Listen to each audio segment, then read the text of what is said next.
Good morning class. बेटा, हमारा chapter वरदान मांगूंगा नहीं मैंने आपको एक्सप्लेन भी किया था और इसके कवि हैं शिवमंगल सिंह सुमन। आज हम इसके क्वेश्चन आंसर करेंगे।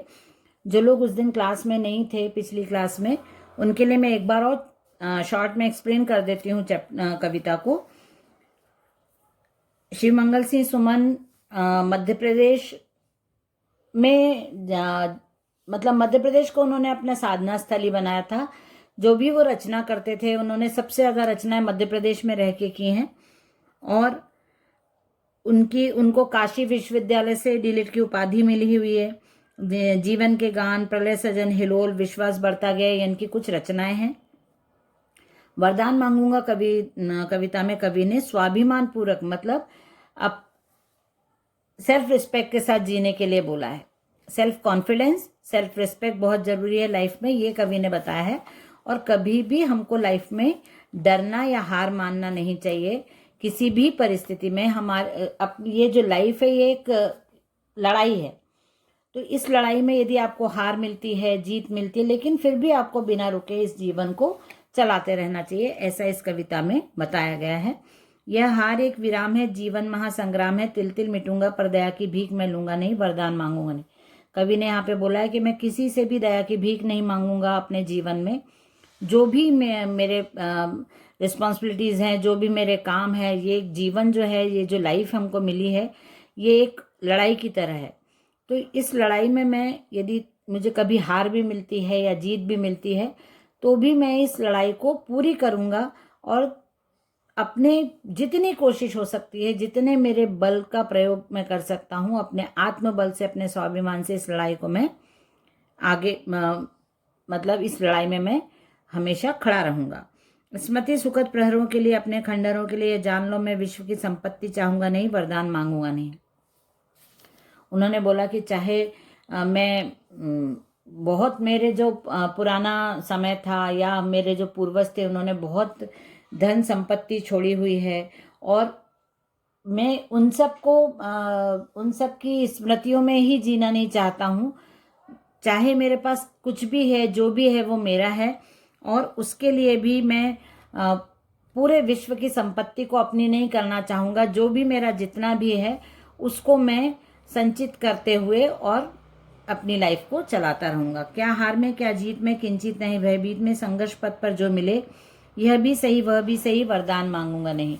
उन्होंने बोला है कि यदि मैं कभी अपनी लाइफ में हारूं या जीतूं या मुझे दुख मिले, सुख मिले, कुछ भी मिलेगा, लेकिन मेरे जो रिस्पॉन्सिबिलिटीज हैं, मेरे जो कर्तव्य हैं, उनको मैं हमेशा करता ही रहूंगा, हार नहीं मानूंगा और किसी से दया की भीख भी नहीं मांगूंगा। लघुता ना मेरी छुओ, तुम हो महान बने रहो, अपने हृदय की वेदना में व्यर्थ त्यागूंगा नहीं, वरदान मांगूंगा नहीं। मेरे हृदय में बहुत दुख है, बहुत वेदना है, मैं बहुत दुखी हो जाता हूँ, लेकिन मैं अपने दुख को खत्म नहीं करूंगा, क्योंकि हमारे हृदय में यदि वेदना रहेगी, पीड़ा रहेगी, तो हम दूसरों की पीड़ा को भी समझ सकते हैं और हमारी जो वेदना है वो हमको निरंतर काम करने के लिए प्रेरित करती है।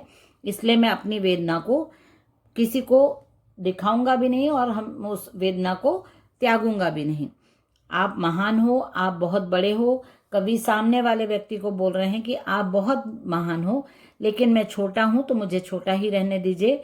आप मेरी तरह छोटे मत बनिए, आप अपनी महानता के साथ आगे बढ़िए। चाहे हृदय का ताप दो, चाहे मुझे अभिशाप दो, कुछ भी करो कर्तव्य पथ से, किंतु भागूंगा नहीं, वरदान मांगूंगा नहीं।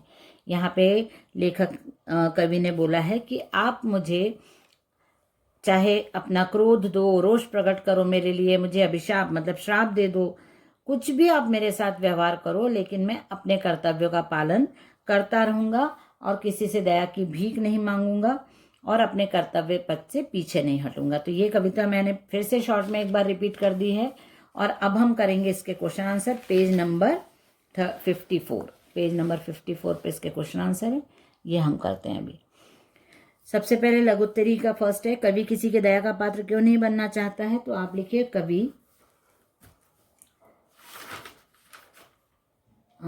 इसके महत्वपूर्ण बिंदु मैंने लिखवा दिए आपको पहले ही पिछली क्लास में।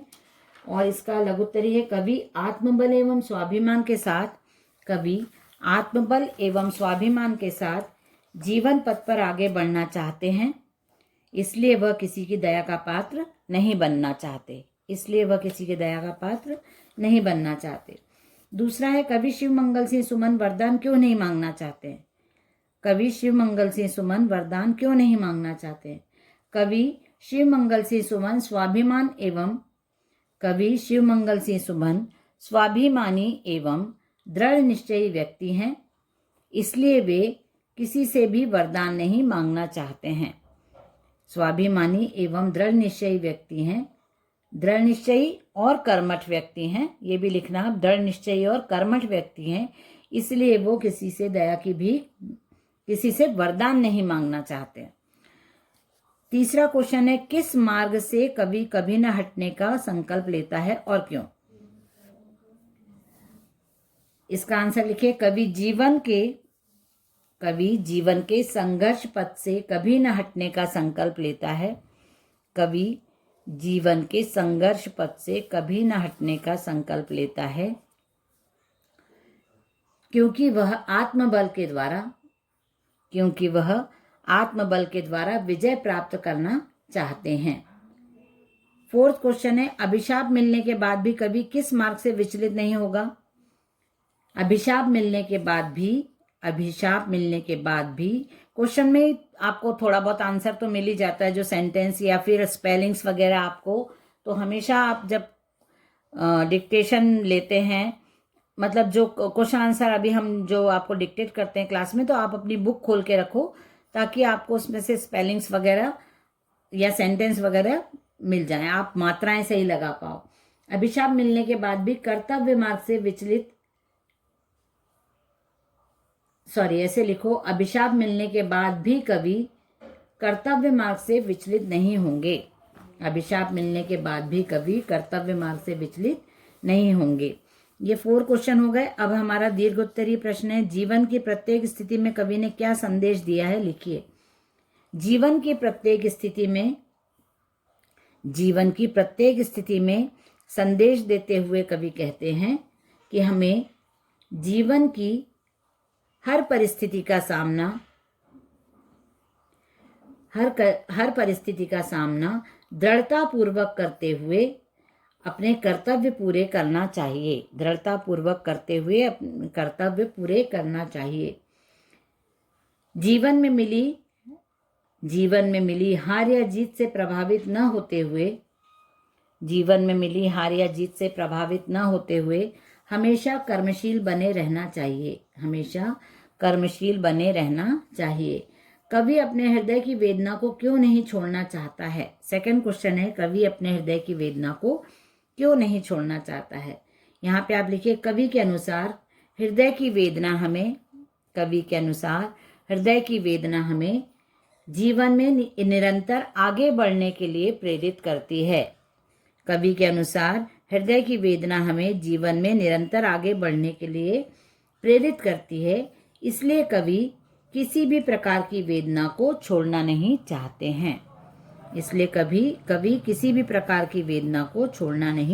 हैं। थर्ड क्वेश्चन है जीवन को महासंग्राम कहने के पीछे कवि का क्या आशय, स्पष्ट कीजिए। लिखिए बेटा। कविता में कवि ने जीवन को एक महासंग्राम बताया है क्योंकि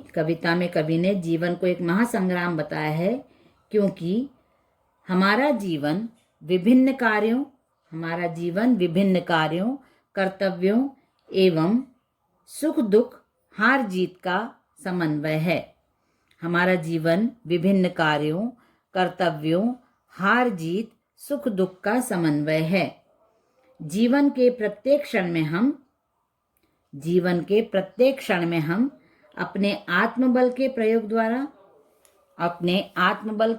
द्वारा प्रत्येक परिस्थिति का सामना करते हैं। बेटा फोर्थ क्वेश्चन आपका तिल तिल मिटने से कवि का क्या अभिप्राय है, समझाइए। ये इतना इम्पोर्टेंट नहीं लगा मुझे, इसलिए मैं इसको कटवा रही हूँ। तिल तिल मिटना मतलब अपने आप को मारना, अपने आप को खत्म करना धीरे धीरे और जिद पे अड़े रहना। तो ये तिल तिल मिटने से अभिप्राय है कि अपने आप को खत्म करना तो इसलिए इतना इम्पोर्टेंट नहीं लगा मुझे, और यही ऊपर हम उसमें लिख चुके हैं लघुत्तरी में, इसलिए मैं अभी आपको 5th वाला करवाती हूँ। तो आप नंबर 4 डाल के 5th वाला क्वेश्चन उतार सकते हो। वरदान मांगूंगा नहीं पाठ से क्या शिक्षा मिलती है, लिखिए।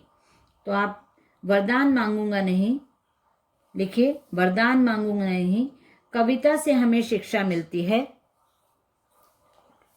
कविता से हमें शिक्षा मिलती है कि जीवन में हमें स्वाभिमान एवं आत्मबल के द्वारा अपने सभी कर्तव्यों की पूर्ति करना चाहिए।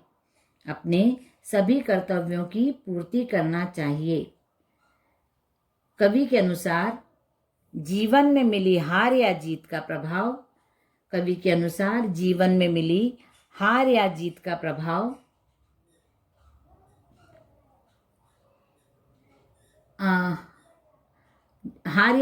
प्रभाव हमारे जीवन पर नहीं पड़ना, हमारे कर्तव्यों पर नहीं पड़ना चाहिए।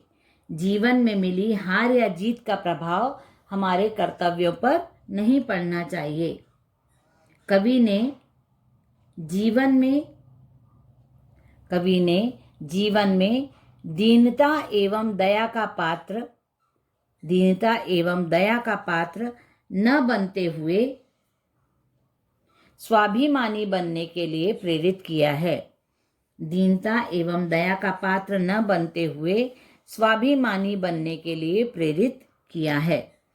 ये हमारा 5th वाला क्वेश्चन हो गया है। उसके बाद नेक्स्ट क्लास में मैं आपको संदर्भ, प्रसंग और व्याख्या, ये 2 पद यहाँ पे दिए हुए हैं, इनका हम नेक्स्ट क्लास में कंप्लीट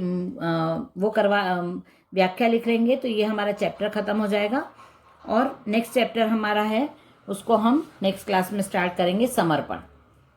इसके लेखक हैं सुरेश शुक्ल चंद्र। तो ये हम नेक्स्ट क्लास में इसको रीड करेंगे। आप लोगों को अभी मैं होमवर्क में इसी को रीड करने के लिए दूंगी, तो आज आप लोग इसको रीड करिएगा, समर्पण को, और नेक्स्ट क्लास में हम इसको कंप्लीट करेंगे चैप्टर को। चलिए, बाय एवरीवन।